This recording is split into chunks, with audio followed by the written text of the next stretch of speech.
Dios les bendiga.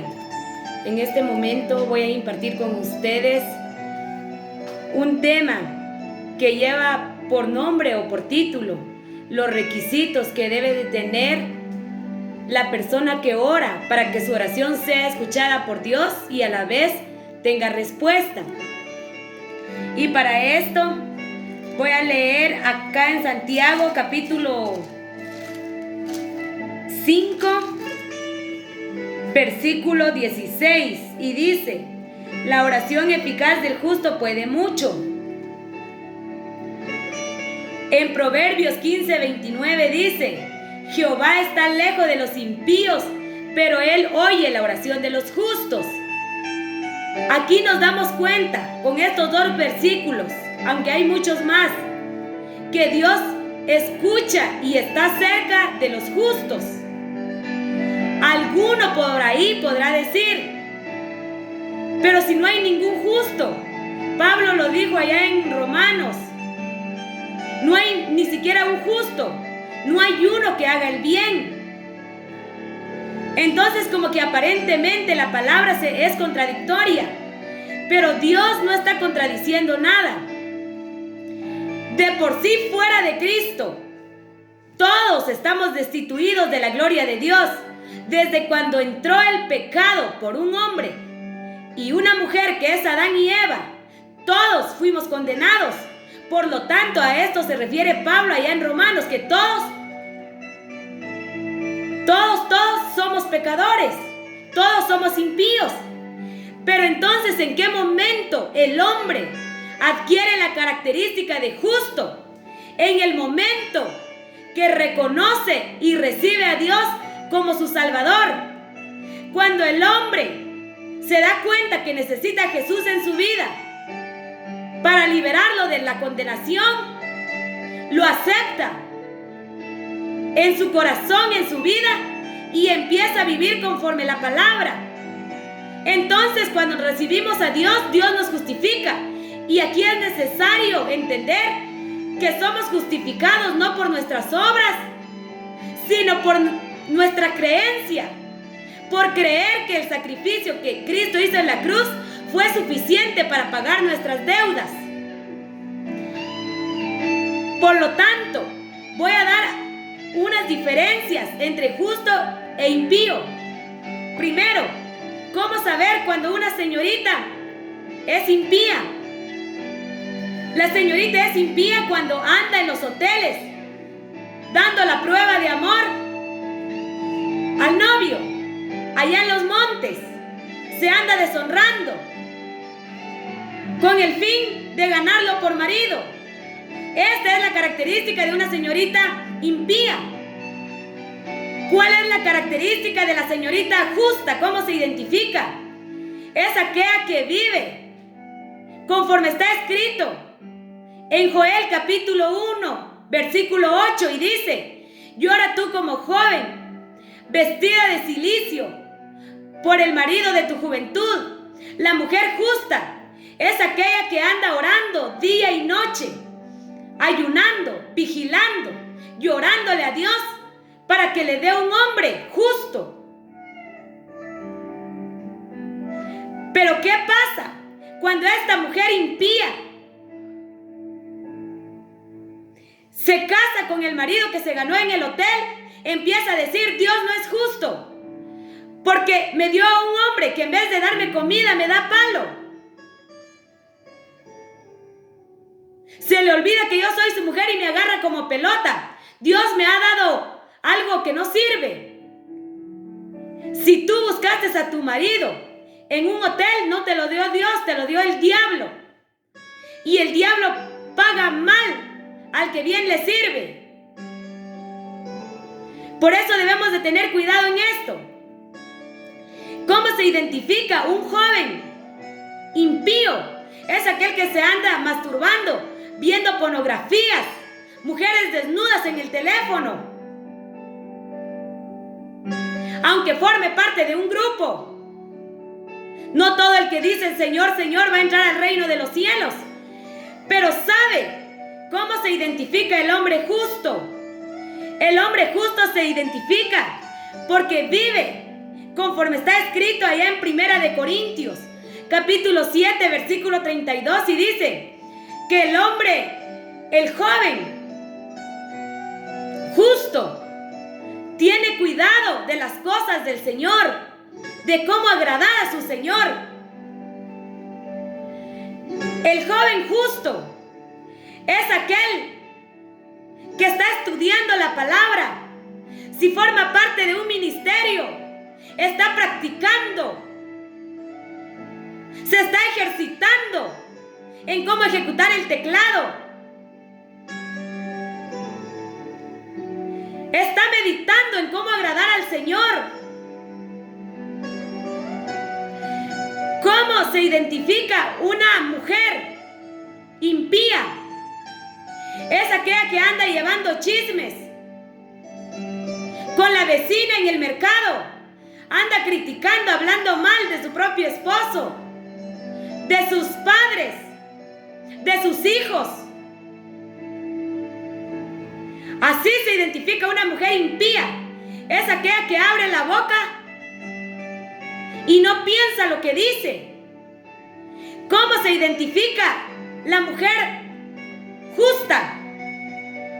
Según Proverbios 31:10 en adelante, dice que la mujer justa se identifica porque cuando habla, abre su boca con sabiduría. Ella piensa y después habla.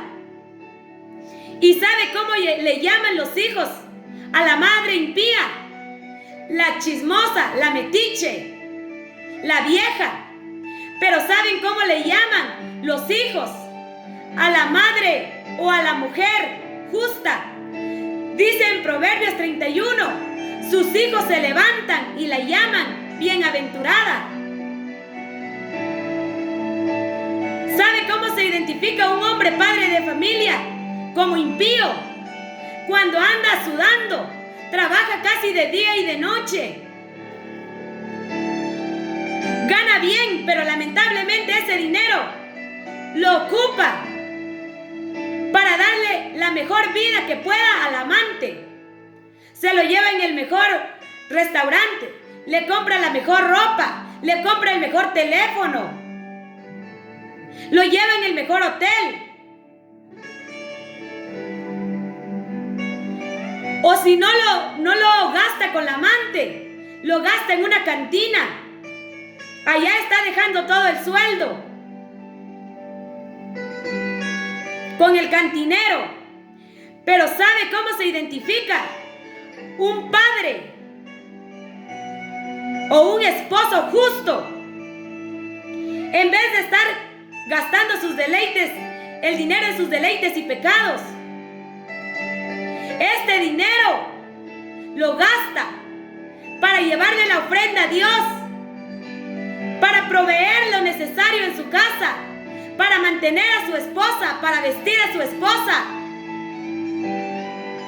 para proveer los alimentos de sus hijos, la educación de sus hijos. ¿Sabe cómo se identifica una madre impía? Aquella que le dice a su hija: qué bueno, mija, que tenés novio. Y como vive lejos, no te preocupes. Aquí se puede quedar a dormir contigo. No importa que no estén casados, no es pecado. De todos modos, si resultas embarazada, abortás o miramos con quién lo regalamos, eso no es problema. Pero ¿sabe cómo se identifica la madre o el padre justos?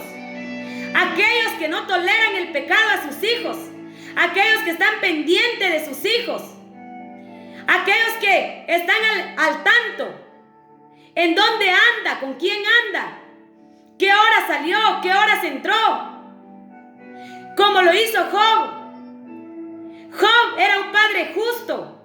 ¿Por qué era Job un padre justo? Porque él presentaba sacrificios por si sus hijos habían pecado,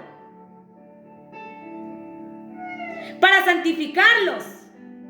Entonces el padre, la madre justa, es aquel o es aquella que anda orando, ayunando, clamando, llorando, para que sus hijos se mantengan en los caminos del Señor. Aquí nos damos cuenta la diferencia entre el impío y el justo. Por lo tanto, si hay un impío que haciendo las obras del diablo, cuando ora, siente que hay alguien cerca de él o de ella, no es Dios, es el diablo, porque Cristo lo dijo claro en su palabra, que Él está lejos de los impíos. Y dice que estas palabras son puras y verdaderas, porque allá en el libro de Salmo capítulo 12 versículo 6 dice que estas palabras han sido refinadas, purificadas en horno de tierra 7 veces. Y si Dios dijo entonces que está lejos de los impíos, aún en Proverbios 28:9 dice, el que aparta sus oídos para no oír la ley, su oración es abominable. Aquí Jesús nos dice que está lejos de los impíos y abomina la oración de los impíos. El primer requisito entonces es ser justo. Es decir, hay que caminar conforme Dios manda en la palabra, en la casa y en la calle. Segundo requisito, hay que orar con fe. Y para esto voy a leer Santiago 5:15 y dice, la oración de fe salvará al enfermo. Está diciendo la oración de fe, porque hay muchos actualmente que oran de día y de noche, pero no miran el milagro. Porque cuando oran lo creen, pero cuando dejan de orar, entra la incredulidad, entra la duda. Entonces es necesario acercarnos con Dios, creyendo sin dudar en nuestro corazón, porque Cristo lo dijo en su palabra, que sin fe es imposible agradar a Dios. Si nosotros empezamos una oración dudando si Dios está o no está, si nos puede responder o no, hemos desagradado a Dios. Por lo tanto, esa duda hizo que el Señor se apartara de nuestra oración y nuestra oración no va a ser escuchada. Allá en el libro de Hebreos capítulo 11 versículo 1 dice, es pues la fe, la certeza de lo que se espera y la convicción de lo que no se ve. Entonces la fe es creer aquello que nuestros ojos no ven. Cuando nosotros empezamos a orar, aunque nuestros ojos no estén viendo físicamente a Jesús, pero debemos creer que Él está con nosotros. Como hizo aquella mujer que tocó el manto de Jesús, lo tocó con fe. Dice que había una multitud que seguía a Jesús en ese tiempo, en ese momento. Y Jesús le dijo a sus discípulos, ¿quién me ha tocado? Y sus discípulos responden, ¿cómo nos preguntas eso? Si hay una gran multitud que te toca, te sigue y te aprieta, ¿cómo vamos a ver nosotros entre tantos de quién nos quieres hablar? Y Jesús dijo, es cierto, hay muchos que me han tocado, muchos que me aprietan y me siguen, pero hay una que me tocó con fe, porque de mí salió poder. Entonces, para que salga el poder de Dios, para que podamos ver nuestra respuesta a la oración, debemos de creer que cuando nosotros empezamos a orar, tenemos que tocarle con fe, creyendo que Dios está con nosotros. Porque muchos dicen, es que para que yo pueda creer o animarme más a orar, tengo que tener un bulto. Y van y compran un ídolo. Para poder creer que Dios está con ellos, compran un Cristo negro, para que sus ojos vean y entonces él poder o ella poder sentir que ahí está Jesús. Pero Jesús no es negro como el diablo lo ha pintado. Jesús es rubio, sus ojos como llamas de fuego, sus pies semejantes al bronce bruñido. Nosotros no necesitamos tener un bulto delante de nosotros, una estatua para creer que Dios está con nosotros, que Él va a escuchar nuestra oración. Nosotros solo tenemos que caminar en justicia y creer en fe que Dios está con nosotros. Entonces, segundo requisito es acercarnos en oración con fe, sin dudar en nuestro corazón. Tercer requisito, la perseverancia.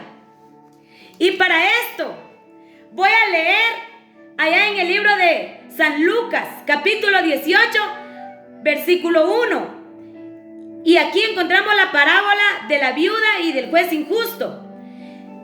Y Jesús dijo, también le refirió Jesús una parábola sobre la necesidad de orar siempre y no desmayar. Jesús nos dio esta parábola a fin de que nosotros perseveremos en oración sin importar los obstáculos. No importa si vamos a estar orando por años o por una vida completa. Lo importante es perseverar hasta el fin. Esta viuda primero era una mujer y muchas veces, principalmente en los pueblos, las mujeres son muy discriminadas. En los pueblos dicen que estudie mi hijo varón, pero la mujer no, porque su obligación, su ocupación solo es cocinar y mantener a sus hijos. Esta no tiene futuro, desde ahí lo discriminan. Segundo, esta mujer era viuda, no tenía un esposo que la apoyara. Ella tenía que desempeñar la función como padre y madre. Tercero, esta viuda no tenía un intercesor, no tenía un abogado para que intercediera por ella ante el juez. Todos sabemos que cuando nosotros tenemos que acudir a un juez, necesitamos de un abogado para que sea el mediador entre nosotros con el juez. Pero esta viuda no tenía un intercesor.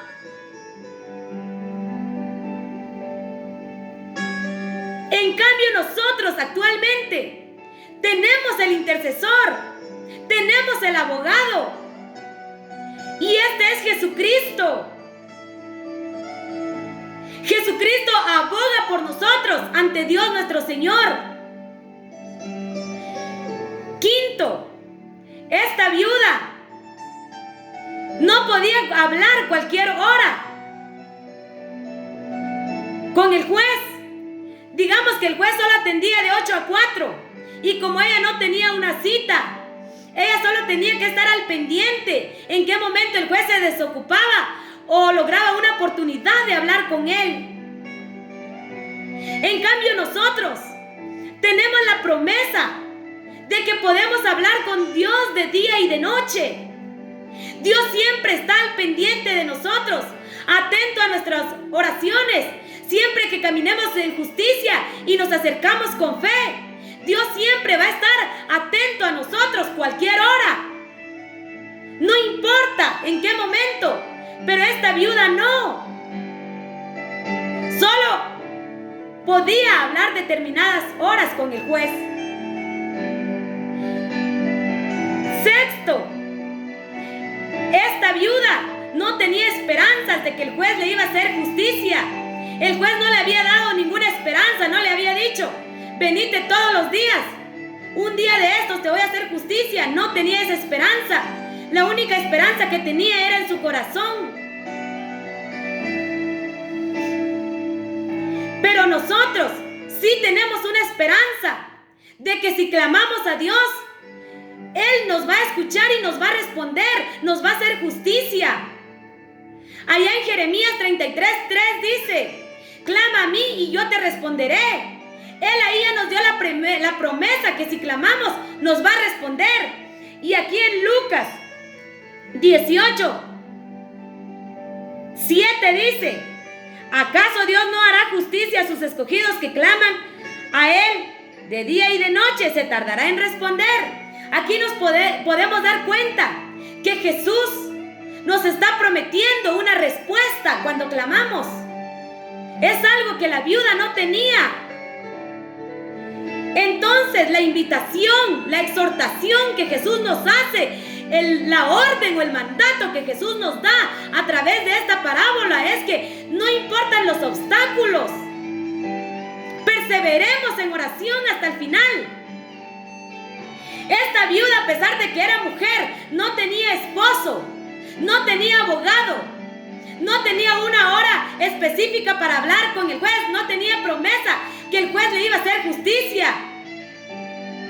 Pero a ella no le importaron estos obstáculos. Ella perseveró, persistió. Entonces aquí nos damos cuenta que una mujer débil, a través de su persistencia, logró que un hombre injusto empezara a hacer obras de justicia.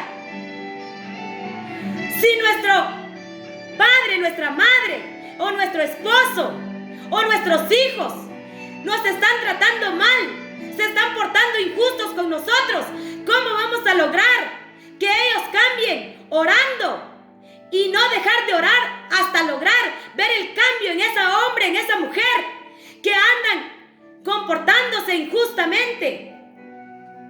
Porque muchas veces algunos no ven la respuesta, y no porque andan en pecado o porque no tienen fe, sino porque han dejado de perseverar. A veces el hombre o la mujer quiere ver la respuesta con una o con 2 oraciones.